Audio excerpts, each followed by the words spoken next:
Kinabahala na isa security analyst ang pagdami ng mga nadidiskubre at nakukumpiskang underwater drone ng China sa mga dagat na sakop ng Pilipinas. Bukod pa ito sa naispatang ilang Chinese research vessel sa exclusive economic zone ng bansa. May unang balita si Joseph Morong.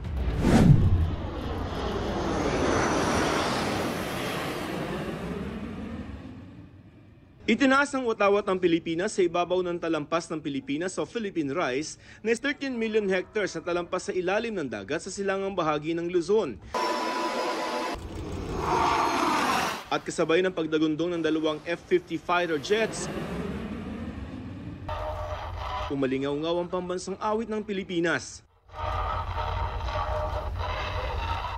Bahagi ito ng ika-8 anibersaryo ng pagpangalan sa Benham Rise bilang Philippine Rise na pinangunahan ng Northern Luzon Command ng Armed Forces of the Philippines kahapon.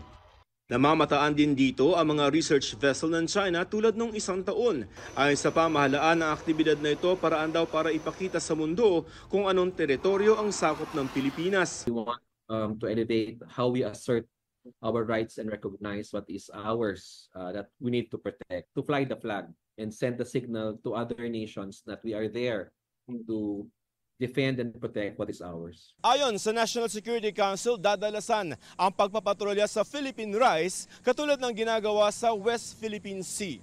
Ang pinaigting na pagmomonitor sa mga karagatan ng Pilipinas nangyayari sa harap ng pagkakadiskubre at pagkukumpiska ng mga underwater drone ng China na ginagamit nito para malaman ang lalim at itsura sa ilalim ng dagat para sa mga submarine nito. One of the drones at least were found to be transmitting data to mainland China. Oh, okay. Yeah. So that's why we consider them as a national security threat. Madami tayong mga nahuli or na-confiscate dahil sa mga nagdaang bagyo. Because of the weather conditions, no?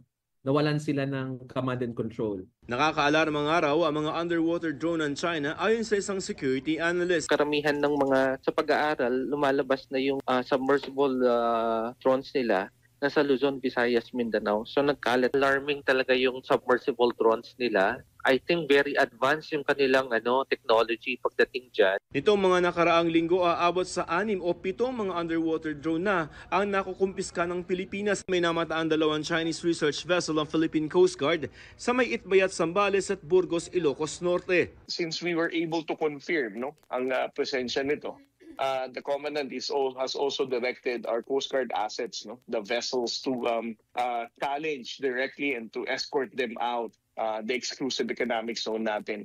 Ito ang unang balita, Joseph Morong para sa GMA Integrated News.